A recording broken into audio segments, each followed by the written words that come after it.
ఉన్న బంగారాన్ని విడిపించి ఆ రోజు ఆన్లైన్ రేటుకే మేము కొంటాం. Sharma gold company.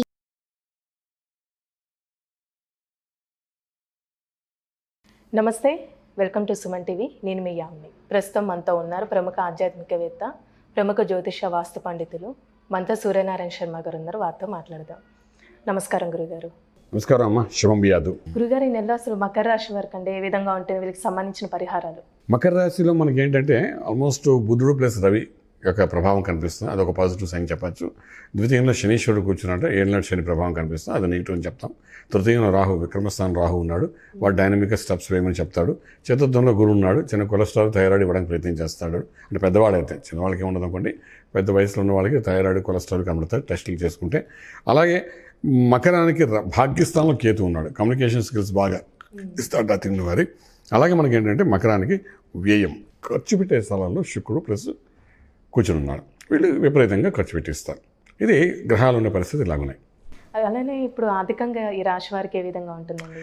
ఆర్థిక బలానికి వచ్చినప్పుడు, ఉద్యోగస్తుల దగ్గరికి వచ్చినప్పుడు రాజ్యాధిపతి అయిన శుక్రుడు కొంత బలహీనంగా కనిపిస్తున్నాడు. ఈ 15 రోజులను ఉన్నాడు కాబట్టి ఉన్న ఉద్యోగాన్ని ఉంచుకోవడం ప్రయత్నం చేయాలి మకర రాశి వారు. దాన్ని ఏదో మనం మొండిగా ఉన్నాం, మకరం వాళ్ళు ఎలాగో మొండి ఉంటారు, నేను చెప్పిందే కరెక్ట్, నిజంగా కరెక్ట్గానే మాట్లాడతారు.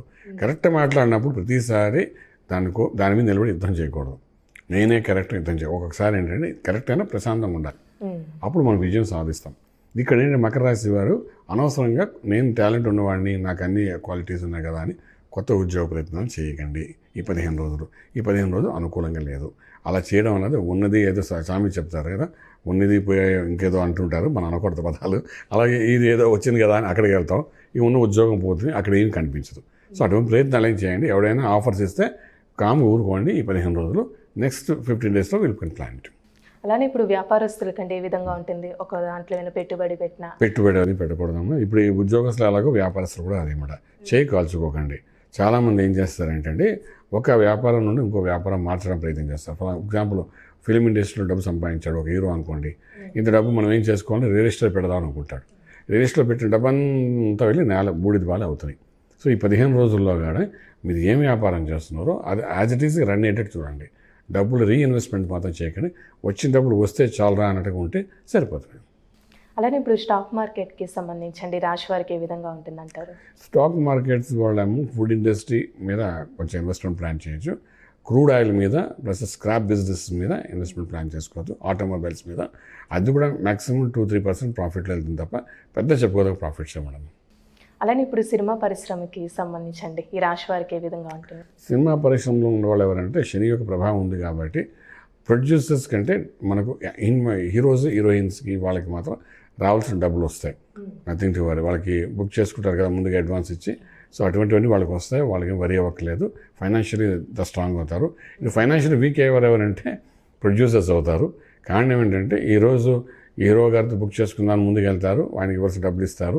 ఆ తర్వాత ఈ హీరోతో కాదు వేరే ఎవరితో చేయాలి, సో ఈ ప్రోగ్రామ్ క్యాన్సిల్ అయినట్టుగా ఒక ఫీలింగ్ వస్తుంది. ఇచ్చిన డబ్బులు ఎలాగ రావు.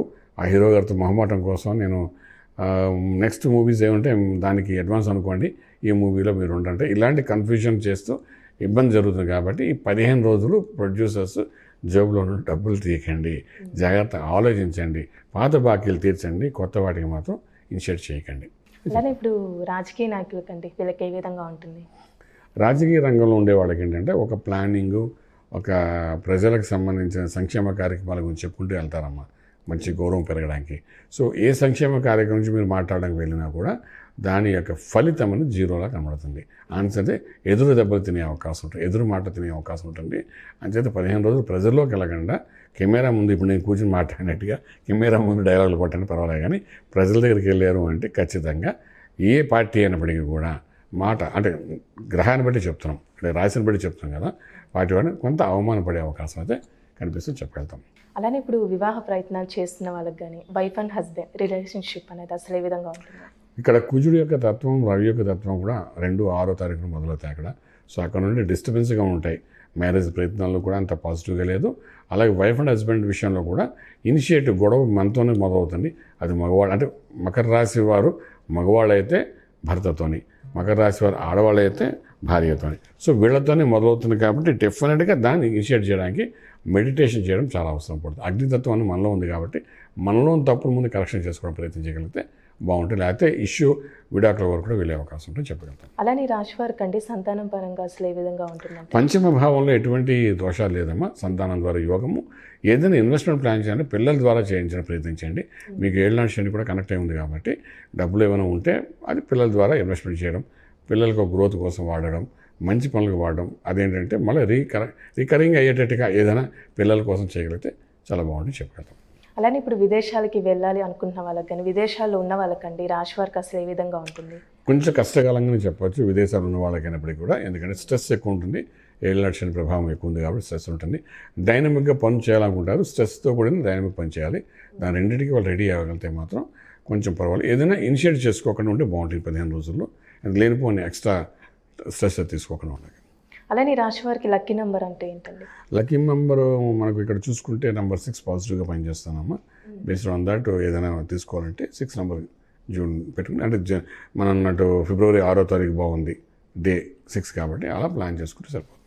అలానే ఇప్పుడు ఆరోగ్యం పరంగా ఈ రాశి వారికి ఏ విధంగా ఉంటుంది? ఆరోగ్యం అంటే ఈ రాశిలో మనకు కుజుడు రవి తత్వం కనబడుతుంది కాబట్టి కొంచెం బ్లడ్ రిలేటెడ్ బీపీ షుగర్స్ పెరిగే అవకాశం ఉంటుంది. అదే షార్ట్ టెంపర్తో మాట్లాడడం వలన ఫ్రస్ట్రేషన్తో కొన్ని నరాలకు సంబంధించిన సమస్యలు వచ్చే అవకాశం ఉంటుంది. వీటన్ని మెడిటేషన్తో సంబంధించిన వ్యవహారం. సో వీళ్ళు చేసుకోవాల్సింది ఏంటంటే బేసిక్గాను ఈ యొక్క కోపాన్ని, ఆవేశాన్ని ఇవన్నీ కంట్రోల్ చేయడానికి అగ్నితత్వం అనేది చల్లార్చుకోవాలి. దానికి అంటే మంత్ర సాధన, చంద్ర సంబంధమైన మంత్ర సాధన చేయాలి. చంద్రుడు అంటే ఎవరు పూజించరు, కానీ చంద్రుడు సంబంధించిన ఎవరంటే చండీ అమ్మవారు. సో చండీ అమ్మవారి యొక్క అభిషేకం చేసుకోవడం కానీ ఈ 15 రోజుల్లో ఒకసారి, లేదా చండీ పారాయణం చేయించడం కానీ, పారాయణం చేసి చండీ యొక్క అష్టోత్తరం చదువుకోవడం కానీ, ఇలాంటి చండీ సంబంధించి ఏదో ఒకటి చేసుకుని దానికి తీర్థ ప్రసాదం తీసుకోవడం ప్రయత్నం చేస్తే కొంచెం మానసిక ఒత్తిడి బయటపడడానికి అవకాశం ఉంటుంది. చాలా చక్కగా తెలియజేశారు గురుగారు. ధన్యవాదాలండి. శుభం భూయాత్.